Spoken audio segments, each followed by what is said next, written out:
podcast de Geografía Infinita.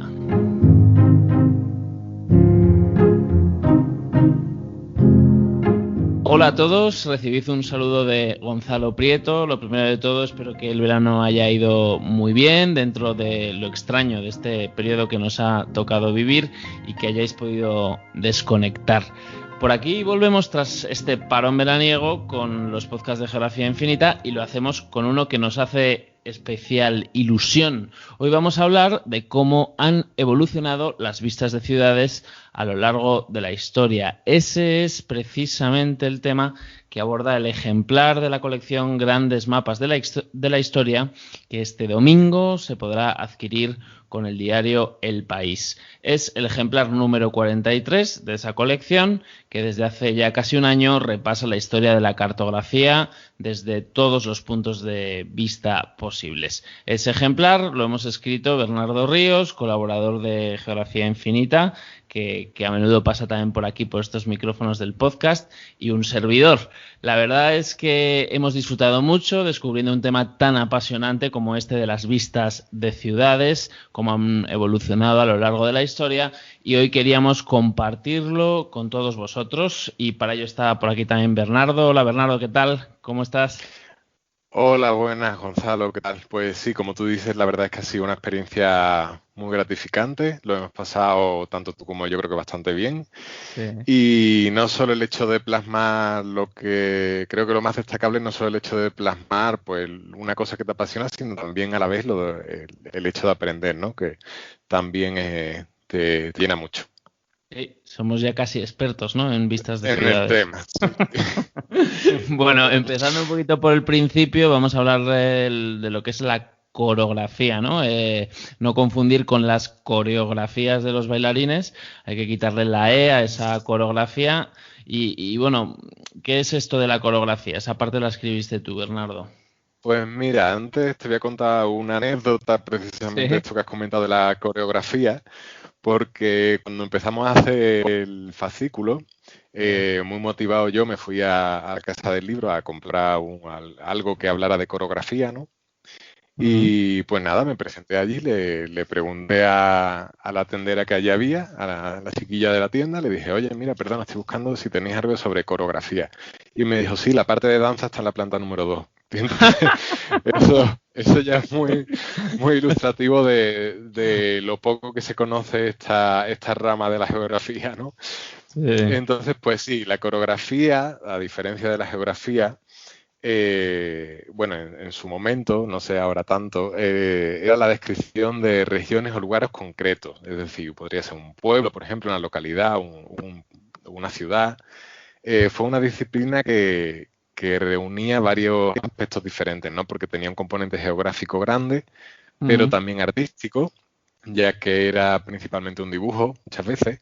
La historia también, porque solía acompañarla a un texto. Y también filología, sobre todo en esta época del Renacimiento en el que se buscaba un poco descubrir la etimología de los lugares, ¿no? El origen del nombre del sitio, este tipo de cosas. En este ejemplar de vistas de ciudades, el ejemplar arranca con la diferenciación entre precisamente estas dos materias, la coreografía y la geografía. En el Renacimiento se recupera esta concepción dualista. Es que en realidad el origen está en Ptolomeo, que es un, bueno, griego, egipcio, romano, como lo veas, porque nació en Egipto, su apellido es griego, pero su nombre, Claudio, es romano, así que podría ser las tres cosas. Él diferenció primero la geografía y la coreografía como dos campos diferentes, ¿no? La coreografía tendería a lo particular y la geografía a lo general. Una diferencia fundamental también entre estas dos ramas es que la geografía atiende a la cantidad, es decir, es un objeto matemático. Es necesaria la precisión matemática que se plasma en un mapa. Sin embargo, la coreografía se interesa más por la calidad del dibujo. Se atiende al hecho concreto de lo que estás viendo de la ciudad, del pueblo, ¿no? De la localidad. Entonces, ya llegado el Renacimiento, nos encontramos en la situación en la que existe una geografía, que es matemática, y una coreografía que es más descriptiva. Podríamos decir que es como el arte de plasmar mapas, ¿no? Perdón, que tanto la geografía y la coreografía, que son el arte de plasmar mapas de forma diferente según cada una, las dos formaban parte de lo que era la generalidad de la ciencia cartográfica, que era la cosmografía. Ujú. Bueno, pues aclarada un poquito esa diferencia entre geografía y coreografía, las dos partes de la cosmografía, vamos a meternos ya un poco en harina para ver cómo va evolucionando esa representación de las vistas de ciudades en los mapas. Todo empieza un poquito en el Renacimiento, ¿no? Durante los siglos XV y XVI se van desarrollando diferentes técnicas con las que un poco se buscaba representar al natural o ad vivum, como se decía en la época, esas vistas urbanas, ¿no? Y en el Renacimiento los avances que va experimentando un poco el dibujo, la pintura, el arte, se van aplicando también a ese conocimiento de la ciudad, a su representación, y cada vez es más el público pues que quiere de una forma u otra admirar esas ciudades que también florecen en ese momento histórico, en el Renacimiento. Así que ese es un periodo, digamos, clave, ¿no? En el que se mejoran los métodos tanto de cartógrafos como coreógrafos, aparecen técnicas, se emplean técnicas para las vistas y se pueden distinguir pues tres tipos así a grandes rasgos, la vista de perfil, la vista de pájaro y la vista en perspectiva, ¿no? Que son un poco también las vistas que a día de hoy, pues bueno, seguimos muy familiarizados con ellas, ¿no, Bernardo? Uh-huh. Sí, de hecho, toda esta explosión del Renacimiento se debe, en realidad, el origen de esta explosión de la geografía y de la coreografía en particular del Renacimiento surge porque en esa época, en el Renacimiento, se necesitaban muchos mapas para mostrar cómo era la ciudad exactamente. El Renacimiento es la época de un boom de arquitectura increíble. Entonces, claro, si se pretendía hacer las calles más anchas, los barrios querían construirse en retícula, las plazas formaban ejes urbanos. Claro, los grandes arquitectos que proyectaban estos, que tenían estos objetivos, necesitaban dibujos, necesitaban planos de la ciudad para planificar estos proyectos, ¿no?, tan grandes. Esta pasión por la arquitectura del Renacimiento llevó a que con el tiempo los más pudientes, las clases aristocráticas, decoraran sus casas con frescos de ciudades, con pinturas de ciudades. Esta costumbre tenía también en realidad un toque vanidoso, porque se quería plasmar aquello sobre lo que gobernaban, sobre lo que tenían su influencia, y de alguna forma decoraban su casa con su propio poder, ¿no? Sí. Después, ya con el tiempo, por imitación, pues más personas que no eran ya a lo mejor aristócratas, sino grandes burgueses o gente adinerada que no pertenecía a la aristocracia, fue copiando esta moda también y se fue uniendo a esta tendencia de decoración de frescos urbanos, las casas, ¿no? Hay muchos ejemplos de ello en Italia, de finales del siglo XV, del XVI, se me ocurre ahora en Mantua, por ejemplo, en Roma, en Florencia, hay ejemplos famosos. Pero no solo en Italia, también esta moda, como el Renacimiento en general, salió de la península italiana. En España, por ejemplo, tenemos un ejemplo muy famoso, es en el viso del Marqués de Santa Cruz. Álvaro de Bazán se llamaba, que mandó decorar los corredores de su casa, de su palacio, con vistas de ciudades también. Este hombre, este marqués, era un marino español, se había pasado muchas temporadas en Italia, en los territorios de Nápoles, que eran posesión aragonesa, española ya en esa época, y desde allí se trajo a muchos artistas que pudieron realizar la decoración de su palacio a ese estilo puramente italiano. El palacio sigue en pie hoy, y a quien pueda verlo, quien tenga la suerte de verlo, que vaya a verlo. Pero bueno, no solo en los palacios, las primeras representaciones de ciudades fueron, de hecho, se hicieron en vista natural, como tú mencionabas antes, ¿no? La vista ad vivum, que se decía en esa época en latín. Desde finales del siglo XV hasta mediados del siglo XVI se encuentran grandes compilaciones de vistas de ciudades, como el Supplementum Chronicarum de Jacopo Foresti, o la Crónica de Nuremberg, que es muy famosa, de Hermann Schedel, perdón por la pronunciación alemana, y la Cosmografía Universalis de Sebastian Münster. Hay muchos ejemplos, hay más ejemplos además de esto, pero estos son los más representativos. Sí, porque es en ese siglo XVI, ¿no? Cuando se produce la eclosión ya definitiva, digamos, de las vistas de ciudades, porque es que es entonces cuando su número y su variedad crece de una manera exponencial en esa primera mitad del siglo XVI, y lo hace al calor de la demanda de panorámicas de muy distinto tipo. Un cambio muy notable fue la extensión en la segunda mitad del XVI de los atlas urbanos, que eran un poquito compendios que en cierta medida van a democratizar esas vistas de ciudades. Los atlas urbanos más ambiciosos asumían el reto no solo de mostrar el aspecto de las ciudades europeas, sino también de ciudades en África, en Asia o en el Nuevo Mundo, ¿no? que se empezaba a conocer en Europa. Uno de esos atlas, quizá el más famoso, es el Civitatis Orbis Terrarum, que es todo un compendio de vistas de ciudades, un atlas de 6 volúmenes que vio la luz entre 1572 y 1618 y que estaba editado por un clérigo de Colonia, por George Brown, que trabajó pues con muy diversos autores de esas vistas dentro de la obra. Es el primer compendio sistemático de vistas de ciudades que se había hecho hasta la época y supuso desde luego pues una novedad total, ¿no?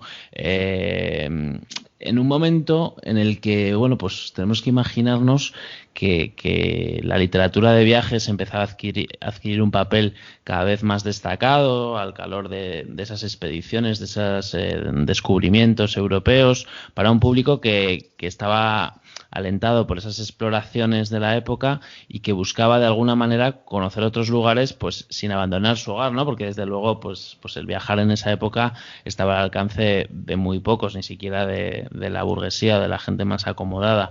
Es lo que podríamos considerar un poco pues como un atlas de explorador de salón, ¿no? Yo siempre me lo imagino como ver documentales de viajes, ¿no? Pero pues sí, o como un Google Earth también, ¿no? Podría ser. Sí, también como un Google Earth, pues eso es otro atlas de explorador de salón, sí, muy de nuestra época, sin duda. Y ahí junto a las vistas, pues se podía leer un relato detallado de la historia de la ciudad, información sobre la importancia comercial de la ciudad, las características del área urbana. Y bueno, dentro de todas esas vistas, que las hay de muy diversas, como hemos dicho, de ciudades de todo el mundo, España también tiene un papel relevante. Son unos años en los que el Imperio español está en un momento de efervescencia, ese imperio en el que se dice que no se ponía el sol, ¿no? Y eso, lógicamente, tiene un reflejo en los ambiciosos encargos que la corte hacía, ¿no? Por esos tiempos, con unos artistas que bueno, pues que recorrieron España de punta a punta y que dejaron vistas pues muy relevantes, ¿no, Bernardo? Sí, de hecho, el que todo el mundo conoce como el siglo de oro español, que es ese periodo tan famoso de las letras, ¿no? De la literatura española, de la pintura, de la arquitectura, del arte en general y menos conocido también de la ciencia, que es muy importante decirlo y que debería conocerse más. Bueno, más o menos se puede decir que empezó con el descubrimiento de América, esta época, y que se alarga hasta el final del siglo XVII, ¿no? El siglo de oro. Es más de un siglo, por lo tanto, son casi 2. En esta época, al calor de este interés tan grande que había en España por las vistas urbanas, los autores como los pintores flamencos Joris Hofnagel y sobre todo Anton van den Wingaerde.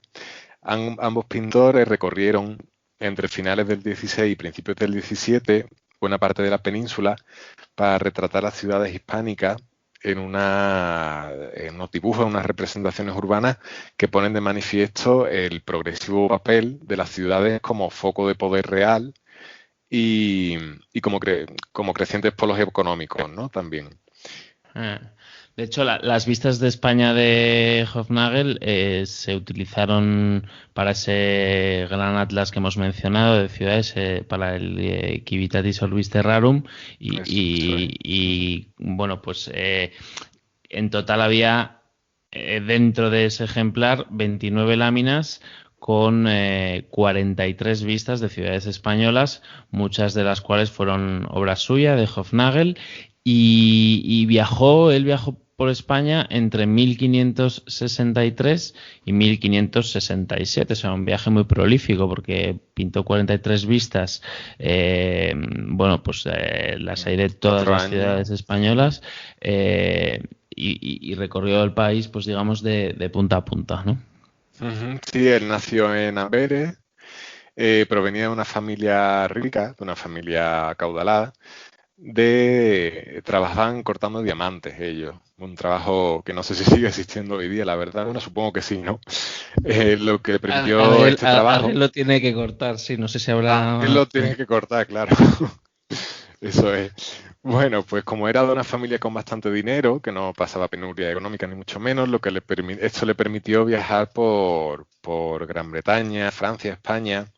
Vamos, que se dio una buena vuelta por Europa, que siempre es muy enriquecedor viajar, y combinaba el interés por la pintura con la atracción por la naturaleza, los paisajes, las vistas, ¿no? Hofnagel en realidad es un espíritu bastante representativo de la curiosidad del hombre del Renacimiento.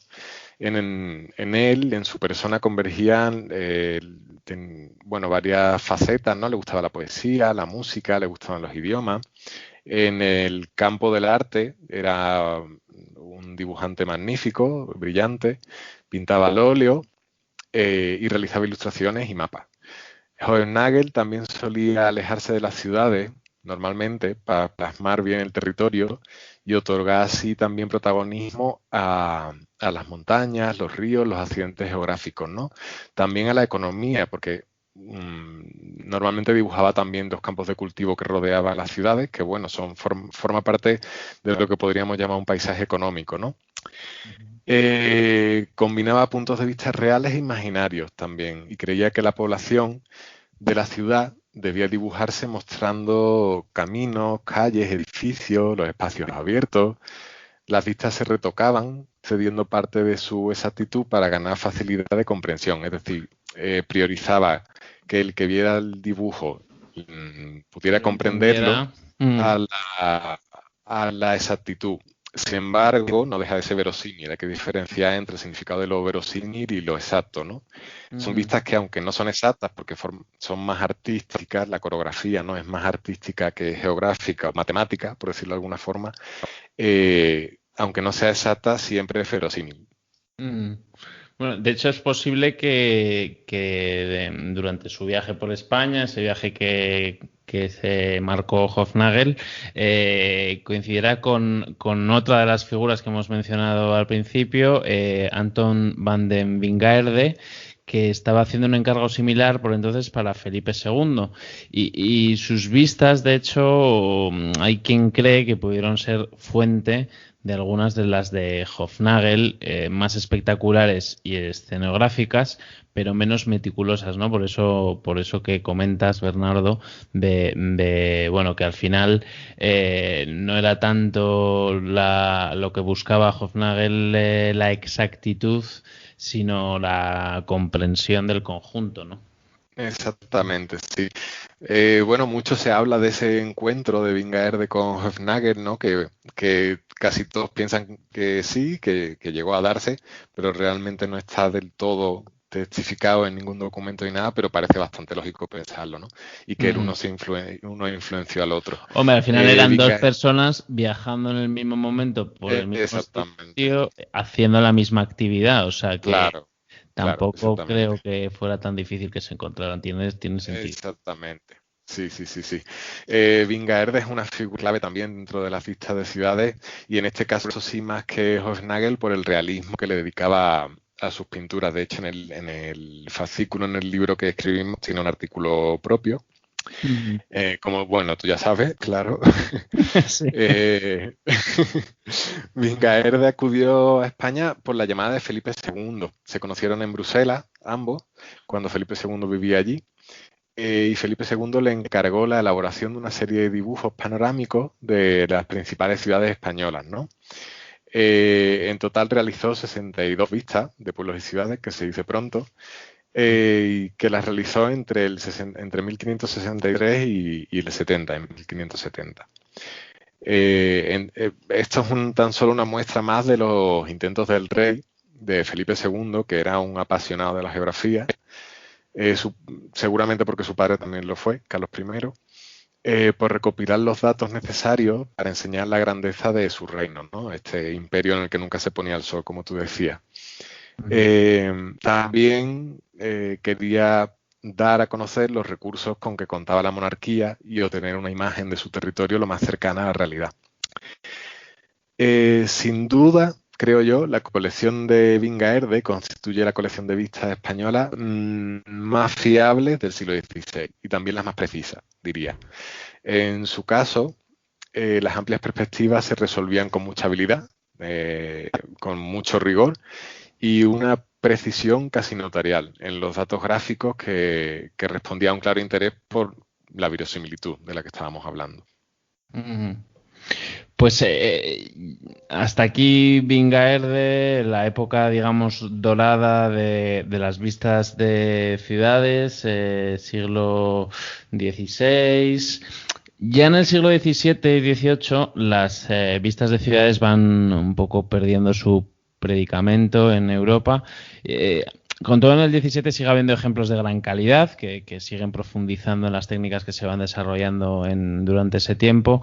Es el caso de de los grabados de ciudades españolas, por ejemplo, de Luis Meunier, o las originales vistas aéreas también muy célebres de Teixeira sobre las ciudades portuarias de la península ibérica, en un atlas que tiene de todo el litoral de la península, que es muy interesante. En el 18 la cartografía alcanza una cierta precisión matemática ya en los Países Bajos y también en Francia durante el reinado de Luis XIV, y a final de ese siglo, del 18, las vistas urbanas dan, en este caso, un nuevo giro.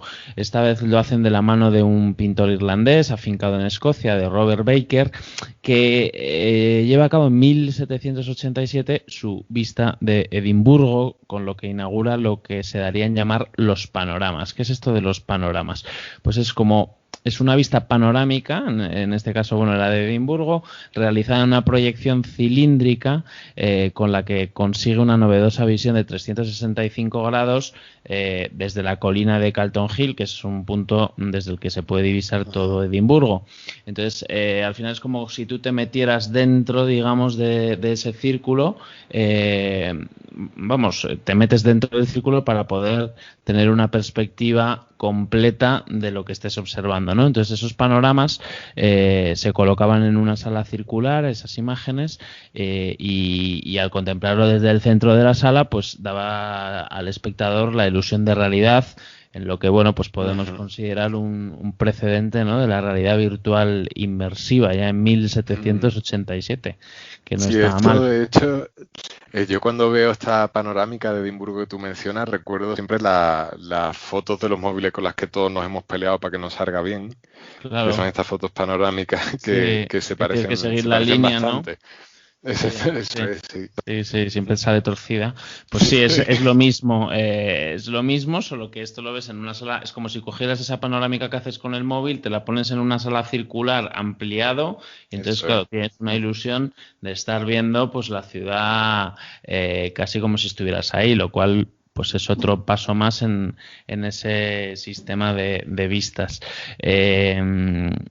Y de hecho el panorama se utilizó bastante pues como un elemento de ocio en Europa durante ese tiempo para vistas, y creo que para también ver diferente tipo de paisajes, ¿no?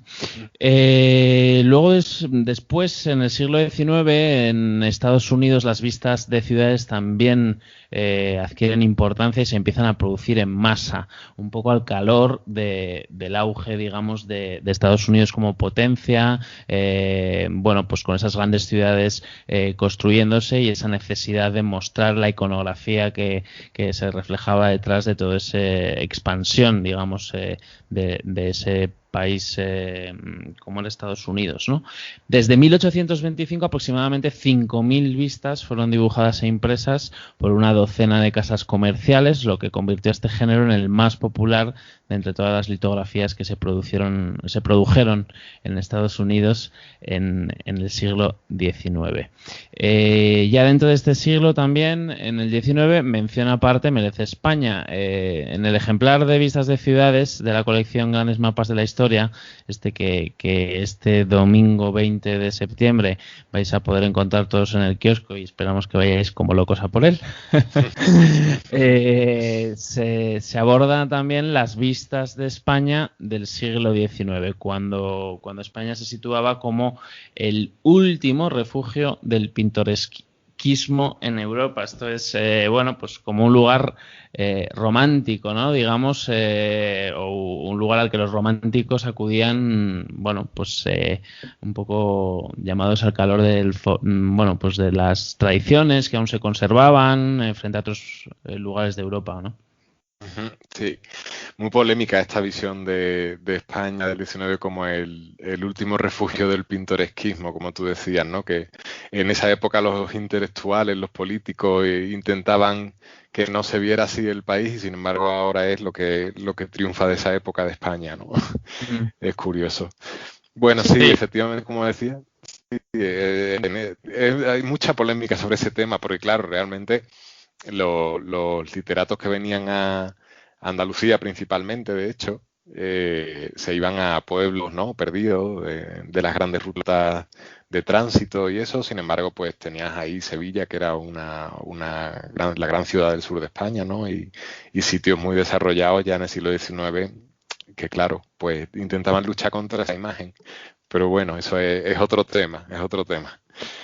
Bueno, sí, era una imagen muy cultivada, yo creo, por los franceses, ¿no? O sea, bueno, por los franceses, los primeros Estados Unidos ingleses, también. Los estadounidenses, que en cierta medida, bueno, de hecho las guías, digamos, las guías de finales del 19, que de alguna de ellas hemos hablado alguna vez en Geografía Infinita, las descripciones que hacen de España, alucinas, o sea... Sí, no son nada favorecedoras. Claro, no sabes si es la realidad, o sea, como tampoco tenemos una contraparte, porque tampoco, bueno, tenemos nuestra propia historia y pero claro, tampoco, o sea, al final es un relato como de una persona que viene de fuera y describe con ojos de turista del siglo XIX, que no había tantos, su visión de determinado país, ¿no? Entonces, bueno... Claro. No sé, hombre, yo creo que el nivel de desarrollo en España a finales del 19 frente al de otras potencias europeas creo que estaba a otro nivel, ¿eh? O sea... Hombre, sí, desde luego. Si miras Francia o Inglaterra, sí, desde luego. Pero claro, bueno, Europa también es Rumanía y Polonia. Hombre, sí, te digo. Claro. Vista, pues no sé cómo llamarlo, occidental. Sí, de los países más industrializados, ¿no? De los países más... Sí. Fueron al final los primeros que empezaron. Pero bueno, sí, es desde luego un tema que daría mucho que hablar. Además es complicado. Sí. Pero es complicado. El pintoresquismo era una cita de un francés. Me parece, creo que era de Daviller, Jean-Charles Daviller, que era un escritor francés, coleccionista de arte y tal, que cultivó mucho esa imagen de España como lugar, bueno, pues... exótico, no sé exótico, ¿no? Sí. Luego, sí. Bueno, seguimos con el tema, que si no, no acabamos nunca, Gonzalo. Bueno, pues... la literatura de viajes del 19. Pues sí, las rutas literarias las habían fijado los principales hitos urbanos del Gran Turno, que se llamaba, por Levante, Andalucía, Castilla, mientras pintores e ilustradores completaban ese imaginario pintoresco con vistas panorámicas de las ciudades por lo que pasaban, ¿no? La vista de las visiones de España en el romanticismo, con autores como Gustave Doré, que hizo una edición muy bonita de pinturas del Quijote, de grabados del Quijote, van dejando paso a un realismo en el que se enmarcan las vistas aéreas de Alfred Gaston, por ejemplo, ¿no? Gaston. La colección cuenta con 24 litografías de vistas de España a vuelo de pájaro. Se incluyen aquí Barcelona, Alicante, Valencia, Granada, Sevilla, Madrid y más, ¿no? Son especialmente valoradas por su realismo y por una sensación de perfeccionamiento del plano, ¿no? De la vista, sobre todo en comparación con la mayoría de las vistas contemporáneas similares, lo que lleva a preguntarse realmente cómo se pudo hacer eso, porque son bastante realistas. Bueno, pues hasta aquí este repaso cronológico, que es en lo que consiste el libro, de las vistas de ciudades, cómo van evolucionando a lo largo de la historia. Luego, aparte, todos los libros de esta colección incluyen un póster en grandes dimensiones, que en este caso, en este ejemplar, es la vista de Ratisbona de Hofnagel, que estaba incluida dentro del Civitatis Orbis Terrarum. Bueno, pues una vista de Ratisbona que al final ejemplifica, ¿no? esas vistas de ciudades. Sí, es un ejemplo muy paradigmático, la vista de Ratisbona. Ratisbona es una ciudad que está situada en el Alto Palatinado, una zona de Baviera, Alemania, y fue una ciudad que fue ganando importancia paulatinamente como núcleo comercial desde la Edad Media. Su importancia política aumentó a partir de mediados del siglo XVII, más o menos 1660, por ahí.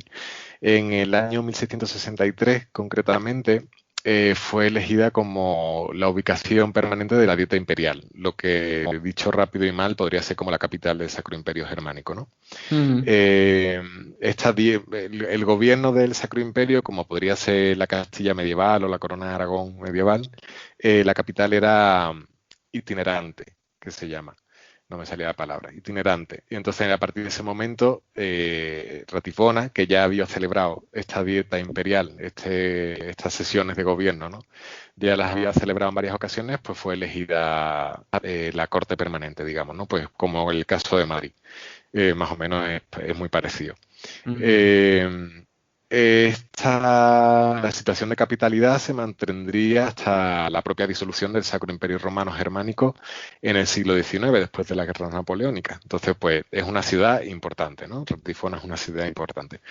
El grabado enfatiza la importancia política y económica de la ciudad. La urbe se ve desde el norte, está acogida la vista está hecha desde una colina en el lado norte, desde la cima, con una gran extensión de campo en el primer plano. Se ve también el Danubio y las islas que lo pueblan. Detrás del Danubio está ya la mayor parte de la ciudad. Podemos ver la catedral, que se eleva sobre un mar de casas y otras iglesias prominentes. Podemos observar también una ciudad importante en lo económico, como demuestran todos esos campos de cultivo que la rodean, el tránsito de barcos, de naves por el río. Y también en lo político-militar, fundamental bueno, hoy día también. En aquella época a lo mejor era más visible, pero importancia militar creo que es lo mismo hoy día que entonces. Como dan fe, pues los soldados, ¿no? Que aparecen varios soldados por ahí. Creo recordar que son arcabuceros más cercanos al espectador. Bueno, pues eso está en un póster que viene con el ejemplar de vistas de ciudades, que se entrega con dentro de la colección Grandes Mapas de la Historia. Ese póster, pues nada, lo podéis conseguir con el ejemplar y ya os lo colgáis en casa, la vista de Ratisbona. Tú te la vas a colgar, ¿no, Bernardo? Hombre, yo claro que sí. Tendré que hacer hueco para todos los mapas que tengo, pero sí tendré que colgarla.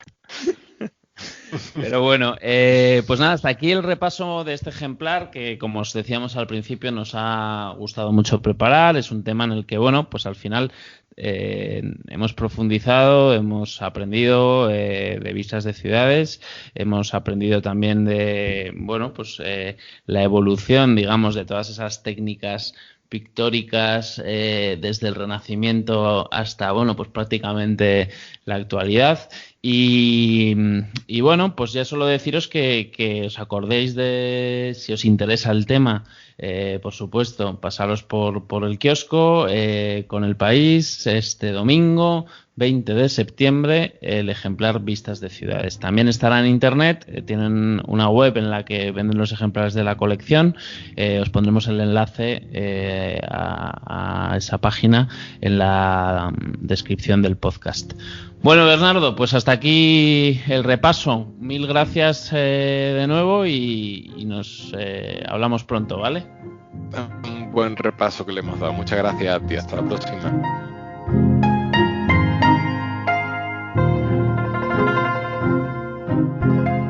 Aquí nos despedimos. Recuerda suscribirte para estar al tanto de todas las novedades en iVoox. También estamos en Spotify, en iTunes y en Google Podcast. Los podcasts también se pueden escuchar en el canal de YouTube de Geografía Infinita. Muchas más historias geográficas te esperan en geografiainfinita.com. Nos puedes seguir en las redes sociales, estamos en Twitter, en Instagram y en Facebook. Además, recientemente hemos abierto un canal de Telegram para enviarte todos los artículos y contenidos que vayamos lanzando en Geografía Infinita.